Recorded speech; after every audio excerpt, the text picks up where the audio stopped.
الحمدللہ الذی افضل الاخلاق والارضین والصلاة علی من کان نبی وآدم بین الماء والطین فقد قال اللہ تبارک وتعالی فی القرآن المجید والفرقان الحمید فاعوذ باللہ من الشیطان الرجیم بسم اللہ الرحمن الرحیم لئن شکرتم لازیدنکم ان کفرتم ان عذابی لشدید آمنت باللہ صدق اللہ العلی العظیم وصدق رسولہ النبی الامین المتین المبین الکریم ونحن علی ذالک لمن الشاہدین والشاکرین والحمدللہ رب العالمین۔ برادران اسلام، خطبہ مسنونہ کے بعد جس آیت کریمہ کی تلاوت کرنے کا شرف حاصل کیا ہوا، ترجمہ کرنے سے قبل ہم اور آپ مل کر بارگاہ رسالت میں عقیدت و محبت کے ساتھ درود شریف کا نظرانہ پیش کریں اور بآواز بلند پڑھیں۔ اللہم صلی علی سیدنا شفیعنا حبیبنا مولانا محمد بارک وسلم صلو علیہ صلاۃ و سلام علیک یا رسول اللہ صلی اللہ تعالی علیہ وسلم۔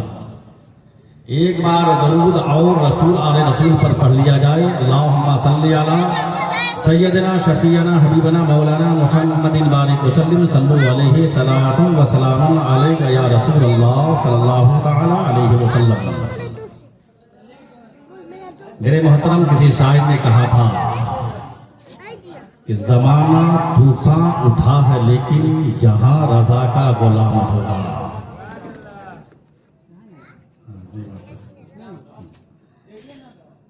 زمانہ طوفان اٹھا ہے لیکن جہاں رضا کا غلام ہوگا، وہاں صدائے درود ہوگی، سلام ہوگا، قیام ہوگا۔ وہاں صدائے درود ہوگی، سلام ہوگا، قیام ہوگا، اور کمال تقویٰ، کمال فتویٰ، کمال علم و کمال دانش، کمال تقویٰ، کمال فتویٰ، کمال علم و کمال دانش، اور ملے گی جس میں یہ ساری چیزیں، ہمارا بس وہ امام ہوگا۔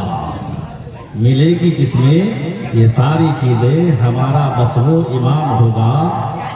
اگر قیامت میں اس صدی کے تمام شاعر بلائے جائیں، اگر قیامت میں اس صدی کے تمام شاعر بلائے جائیں، مقابلہ پھر کلام کا ہو، رضائے امام الکلام ہوگا۔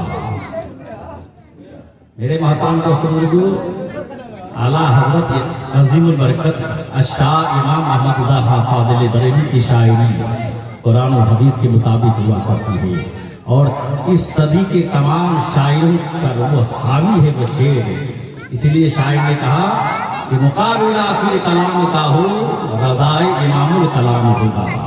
میرے محترم دوستوں، بہت خوشی کی بات ہے کہ جناب مسلم صاحب کے صاحبزادے جناب تسلیم، جناب وسیم اور دیگر فاروق لوگ کی مہربانی سے اللہ نے بہت ساری نعمتیں عطا فرمائی، نعمتیں عطا فرمائی، اور جس مقصد سے یہ پروگرام رکھا گیا ہے کہ اللہ نے وہ نعمت دیا تو اس نعمت کا شکریہ ادا کرنا ہے۔ میرے محترم، گھر بنانا بھی کیا نعمت ہے، اور اولاد اللہ دیتا ہے وہ بھی نعمت ہے، روزی دیتا ہے یہ بھی نعمت ہے، یہ اللہ نے صحیح سلامت جسم عطا کیا یہ بھی نعمت ہے۔ آپ جب سورہ رحمان پڑھیں گے اس میں آتا ہے نا، بار بار آتا ہے فَبِأَيِّ آلَاءِ رَبِّكُمَا تُكَذِّبَانِ، فَبِأَيِّ آلَاءِ رَبِّكُمَا تُكَذِّبَانِ۔ اس کا ترجمہ یہ ہوا کہ اللہ کی کون کون سی نعمتوں کو تم جھٹلاؤ گے، کون کون سی نعمتوں کو جھٹلاؤ گے۔ میرے محترم دوستوں کو، یہ دیکھو جتنی چیزیں زمین آسمان اللہ نے دیا ہے، سب بندوں کے لیے دیا، یہ بھی نعمت ہے۔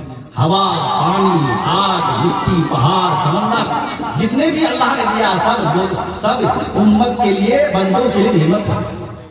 اور میرے محبوب کے صدقے میں ملا، میرے محبوب کے صدقے میں ملا، اور اگر محبوب نہ آتے تو کچھ بھی نہ ہوتا۔ اسی لیے اس محبوب کی ہمیں تقلید کرنی ہے، اس محبوب کی مطابق ہمیں زندگی گزارنی ہے۔ میرے محترم دوستوں بزرگوں، اس لیے کسی شاعر نے کہا،